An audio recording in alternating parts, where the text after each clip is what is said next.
Dobar dan. Današnja lekcija iz predmeta regulisanja saobraćaja zove se Osnovne karakteristike saobraćajnog toka. Nastavljamo da proučavamo saobraćajni tok. Dobrodošli u virtualnu učionicu za učenike i nastavnike saobraćajnih škola. Ukoliko već niste počeli, svakako nastavite da nas pratite. Danas se bavimo teorijom saobraćajnog toka i, kao što sam već rekla, osnovnim karakteristikama o kojima smo pričali, osnovnu podelu koju smo napravili na prethodnom času. U red osnovnih karakteristika saobraćajnog toka, pomoću kojih zapravo možemo bliže da opišemo teoriju saobraćajnog toka, spada sastav i struktura toka. Prema sastavu ili strukturi saobraćajni tok može biti homogeni. Dakle, homogeni tok je sastavljen od jedne vrste vozila. Takav bi, na primjer, mogao biti saobraćajni tok sastavljen samo od putničkih automobila, na primjer. S obzirom na to da je ova pojava veoma retka u svakodnevnom životu, obično se uzima kao primjer za idealni, odnosno homogeni tok kolona vojnih vozila, koje su najčešće vrlo sličnih performansi i njima upravljaju mladi ljudi također sličnih psihofizičkih karakteristika. Dakle, podela po sastavu i strukturi saobraćajnog toka je na homogeni, koji smo sada definisali, i na takozvani heterogeni tok.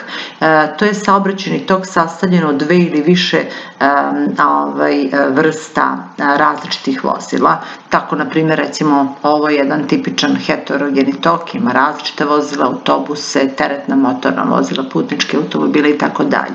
I zapravo u svakodnevnom životu u najvećem broju slučajeva mi u suštini imamo heterogene saobraćajne tokove. Druga podela saobraćajnih tokova je prema broju smerova i delimo ih na jednosmerne, dvosmerne i dvosmerne. Jednosmerni se najčešće koriste u gradovima, vrlo često za rešavanje problema parkiranja ili zbog nekih drugih razloga, i jednosmerni, a dvosmerni su naravno naša svakodnevica.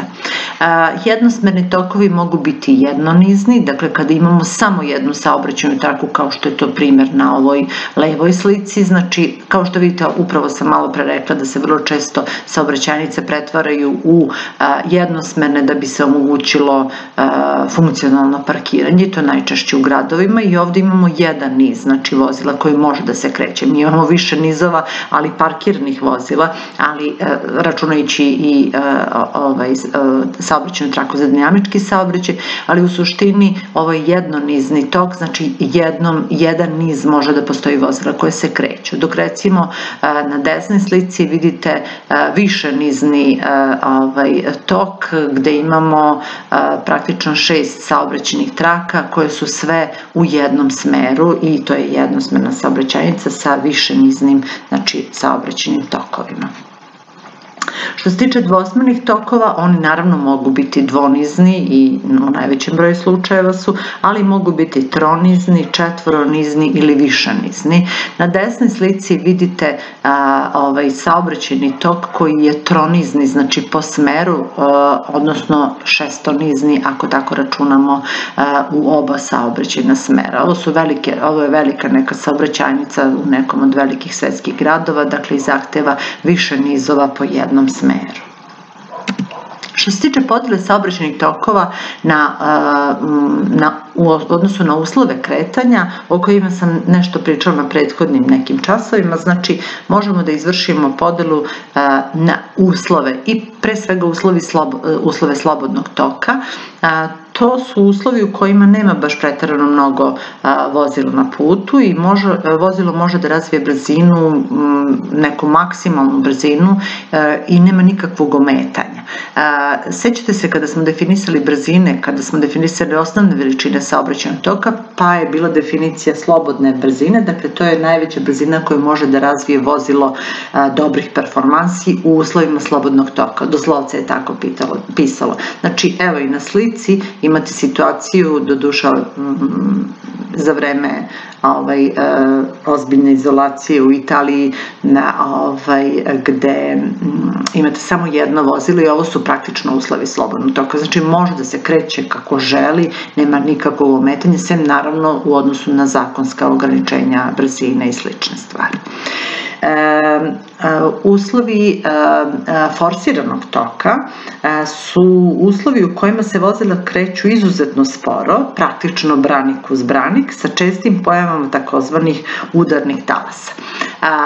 Ovakve uslove forsiranog toka možemo često naći u gradskim saobraćajnicama, na gradskim saobraćajnicama kada je došlo do nekakvog zagušenja bilo koje vrste, dogodila se saobraćajna nezgoda ili nešto se desilo, šta god, neke kvari i tako dalje, i onda vozila moraju da se prestrojavaju iz recimo 3 saobraćajne trake u 2 i slično, i onda se kreću jako sporo, svi su nabijeni jedni uz druge, ovo što kaže branik uz branik, i faktički kada vozila prođu taj usko grlo, onda dolazi do povećavanja brzine i očepljenja tog uskog grla, i onda se dešavaju ti udarni talasi i u takvim situacijama.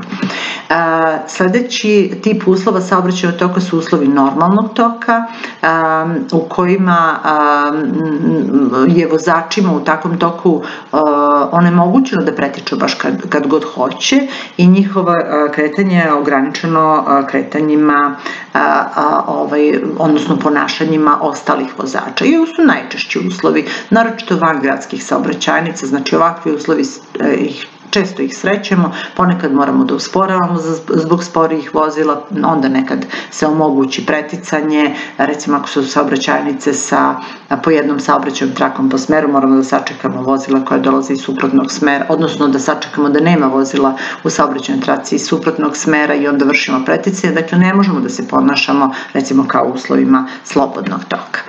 I četvrti tip uslova su uslovi zasićenog toka, u kojima se vozila kreću u koloni, čiju brzinu diktira prvo vozilo te kolone.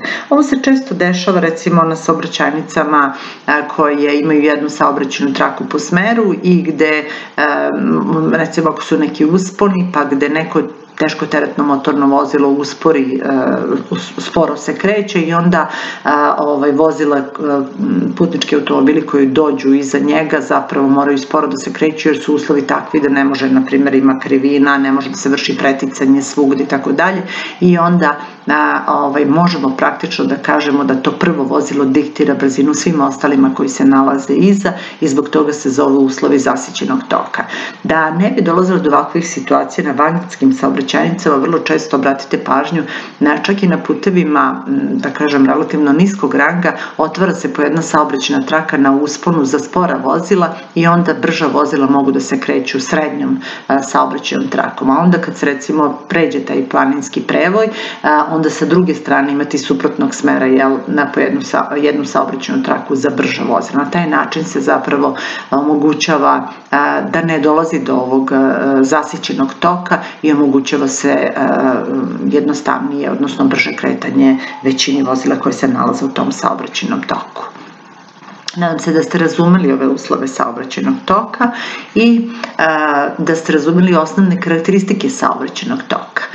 Sad, da li možete da odgovorite koje vrste toka su ove dve navedene slike? Znači imamo levu sliku i imamo desnu sliku. Da li možete da odgovorite? Obratite pažnju. Ja ću sada odgovoriti. Na levoj slici su uslovi normalnog toka koji vozačima u takvom toku onemogućavaju da pretiču kada hoće, te njihovo kretanje ograničeno ponašanjem ostalih vozila. A na desnoj slici, su uslovi forsiranog toka u kojima se vozila kreću izuzetno sporo, praktično branik uz branik, sa čestim pojavama takozvanih udarnih talasa. Dakle, to su uslovi forsiranog toka. Sad, za domaći zadatak ili za vežbu dogovorite se sa vašim nastavnikom, navedite ulice u vašem okruženju ili mestu u kojima se pojavljuju predstavljeni uslovi saobraćajnih tokova. Dakle, govorimo o uslovima slobodnog toka, forsiranog toka, zasićenog toka i normalnog toka. Da li imate neke od takvih uslova ili možete navedete razloge po vašem mišljenju zbog kojih je to tako. Konsultujte se oko toga sa vašim nastavnikom, odnosno nastavnicom. Hvala vam na pažnji. Ovo je bila lekcija iz regulisanja saobraćaja u okviru kanala e-Učim. Ukoliko nas još niste zapratili, učinite to danas. Dobijat ćete redovno obaveštenja o novim lekcijama iz predmeta regulisanja saobraćaja.